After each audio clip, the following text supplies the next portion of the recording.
Well, the Knicks playoff run has officially come to an end, but it's just the start for their relevancy for years to come.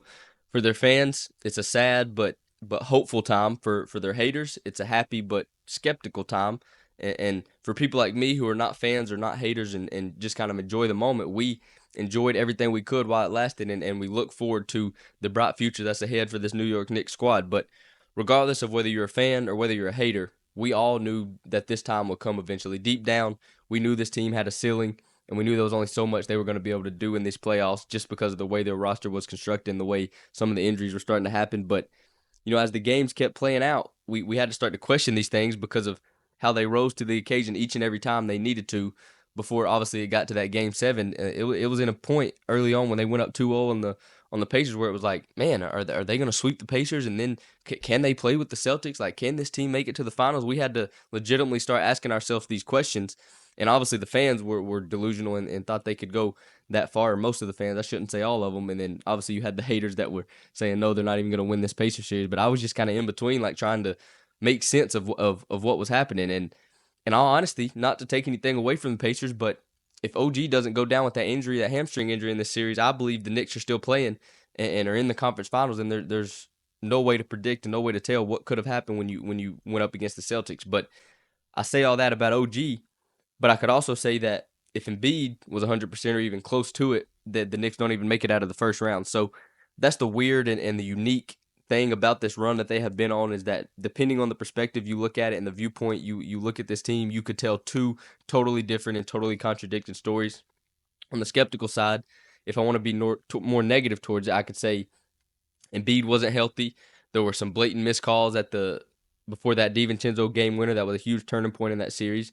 Then in Game 6, Tobias Harris went for 0 points in the 30 minutes he played. He's a player making max dollars. That's just unheard of for somebody to score 0 points. And then obviously you lost in the second round. So there was all this hype and all this talk and all this hoopla around this team for the few weeks that they were making this run. But at the end of the day, they made it to the same place that they did last year and did not really improve in the grand scheme of things. So they kind of surprisingly made it to the second round, and then it was proven that they simply did not have enough as currently constructed, and that Jalen Brunson needs another guy to go with him. And maybe Julius Randle is that guy, but obviously they were without him.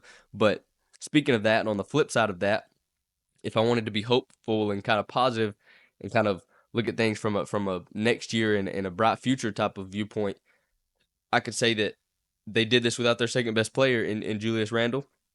Then the injury bug kind of bit them in the playoffs. OG goes down with a hamstring injury. Josh Hart goes down with an abdomen injury. DiVincenzo hurts his back. Hartenstein had some nagging injuries all throughout the playoffs. Mitchell obviously was hurt coming into the playoffs and tried to play and ended up deciding that he just couldn't do it and actually re-aggravated it. Obviously, Bogdanovich got hurt. And then Brunson just kind of capped off all of that by fracturing his hand in the middle of that third quarter against the Pacers, where obviously they were already down double digits and had a tough task at hand to try to come back in that game. But once he got hurt, that just all that went out the window, and that game was over. So it would be very easy for someone to say that if they are mostly healthy and that they easily beat the Pacers, and like I said, there's no telling what they would have been able to do against Boston. So again, this run just was very strange, and obviously all the coverage and talk around it just kind of kept clouding our brains because you had so much positive talk around the Knicks and there wasn't really much negative as far as the TV networks go. So that's it's just something that as I just pointed out, depending on the way you looked at it, it could determine how do you think of this Knicks team as a whole and what you think of their future. And that's kind of the unique position that they're in when deciding what moves to make this offseason.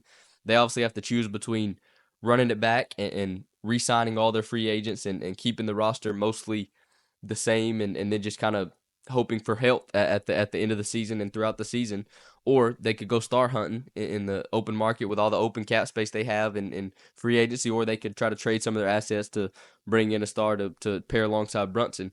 So let's go through each route and kind of look at what's the positives of each one. If the run it back route would allow them a lot of flexibility in terms of bringing in some more mid-tier role players and people that you could just add to the mix and that could just fit right in and play a specific role that this team needs, whether it's shooting, whether it's defense, whether it's playmaking outside of Brunson, whatever. You can go picking out some mid-tier players that are going to be overlooked in terms of major amounts of money, and you can get three or four of them add to this roster, and that it could add some depth to this roster that was clearly lacking and got exposed even more when all the injuries started to pile up on them. So this is the safe route. This is the route that would keep them relevant and kind of keep them in the mix, where you're just kind of middle of the pack, second round exit team, might break through and make it to a conference finals if all things go right, and if you get some more injury luck on your side without getting it against you. It's something, like you said, that, like I said, that would just keep you in the mix, but it does not significantly improve their chances of making it to the finals and making it farther and making it to the point that Knicks fans want them to go to. And then obviously you have the other route of adding a star, and it could significantly improve this depending on what star they add and what they have to give up to get them. If it's somebody that you don't get through free agency, or even if it's somebody that you have to pay, which means you can't pay some of your players that are free agents now. So if they're able to add the right superstar to this team to go along with Brunson and the crew, they would go from a team that's dangerous in the East, could get hot and go on a run, to a team that is in the few teams that could be favored to win a championship. So if they decide to go this route, they need to be very, very careful in terms of who they add and what they choose to give up to add this guy and to get them. But the options are endless for this team. I just seen a report today that is saying that Jalen Brunson is potentially thinking about signing his extension this summer, which would leave about $100 million on the table from him signing this summer instead of waiting until next, where he could get a supermax contract. I think it was 4 years, 156 this year, which would save them a lot of money. Maybe the injury has some is a factor in his decision of wanting to do that earlier, that he don't never know when he might get hurt, and then they start looking at him a little differently, and you're not necessarily the franchise player because you can't stay healthy, that type of thing. So he might just be wanting to get his money while he can. But the first real decision that they're going to have to make is not necessarily that Brunson contract. It's whether or not they want to keep Julius Randle.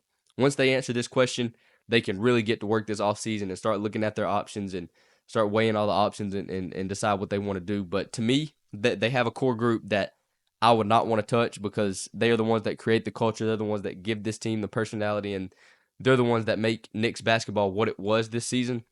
And that's Jalen Brunson, Josh Hart, OG Anunoby, and Dante DiVincenzo. So obviously you got the Villanova trio in there, but once they added OG Anunoby in the lineup, they were pretty much unbeatable. When he played, they won. It was that simple. So losing him was really what caused them to go out earlier in the playoffs. And obviously, like I said, we never know what could happen against Boston. But when OG was in the lineup, they won along with the Villanova, the Nova trio. So I think those four people are untouchable. Those are the only guys that I view that way, and they would be at the top of my priority list of keeping. But everything else would be on the table, and I would look at every option that comes available this summer.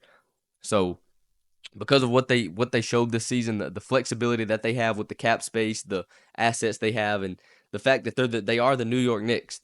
In my lifetime, they haven't been relevant. That obviously you had the Carmelo years where they were decent, but their future is very, very bright. And honestly, like who would not want to be a part of bringing the Knicks back to relevancy and potentially bringing a championship to New York? That's the type of thing that can rewrite legacies, and I think stars as well as just other free agents that are just good basketball players will be flocking to New York this offseason and listening to what they have to say. So it was fun for sure watching the Knicks kind of scrap and claw their way to the second round. And yes, they had some things go their way, but they also had plenty of things that didn't. But it was still a great story watching Knicks fans convince themselves that they were going to the finals, and then obviously watching the haters kind of prey on their downfall. But the haters won this battle this time around, but they better enjoy it while it lasts, because while everyone knew, including the fans, that this season had to come to an end at some point, it more than likely wasn't going to end up in as a parade and with confetti falling from the ceiling. Most people could see that their future is very bright, and that this is only the beginning for the New York Knicks, and this could potentially be the most important offseason in Knicks franchise history. Thanks for checking out the channel. If you enjoyed this video, don't forget to like and subscribe, and check out some more of our content.